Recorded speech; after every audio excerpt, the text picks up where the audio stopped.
প্রায় এক শতকের অপেক্ষা অবশেষে বিশ্বকাপের নকআউট মঞ্চে সেই অধরা জয়ের স্বাদ পেল মিশর। টাইব্রেকারে অস্ট্রেলিয়াকে হারিয়ে নতুন ইতিহাস লিখেছে আফ্রিকার দেশটি। নকআউট পর্বের প্রথম জয় তো বটেই, সেই সাথে প্রথমবারের মতো বিশ্বকাপের রাউন্ড অফ 16-এও জায়গা করে নিল মিশর।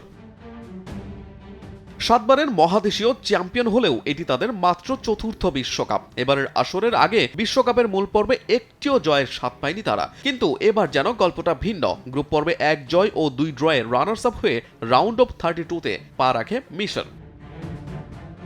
ম্যাচের শুরু থেকেই আত্মবিশ্বাসী ফুটবল খেলতে থাকে মিশর। এর ফল পেতে অবশ্য খুব বেশি সময় অপেক্ষা করতে হয়নি। 13 মিনিটে ইমান আশুরের গোলে লিড নেয় তারা। তবে দ্বিতীয়ার্ধের শুরুতে 55 মিনিটে মোহাম্মদ হানির আত্মঘাতী গোলে সমতায় ফেরে অস্ট্রেলিয়া। এরপর ম্যাচের বাকি সময়ে আর গোলের দেখা পায়নি কোনো দল।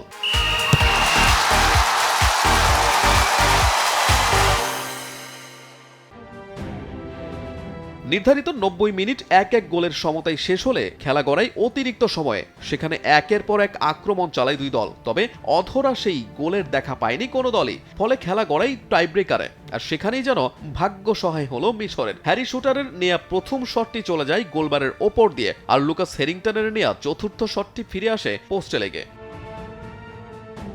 মিশরের বিশ্বকাপ ইতিহাসে এটি মাত্র দ্বিতীয় নকআউট ম্যাচ। এর আগে তারা একবারই নকআউট পর্বে খেলেছিল 1934 সালের বিশ্বকাপে। সেবার অবশ্য পুরো আসরই অনুষ্ঠিত হয়েছিল সরাসরি নকআউট পদ্ধতিতে। সে আসরে প্রথম রাউন্ডে হাঙ্গেরির কাছে 4-2 গোলে হেরে বিদায় নিতে হয়েছিল মিশরকে।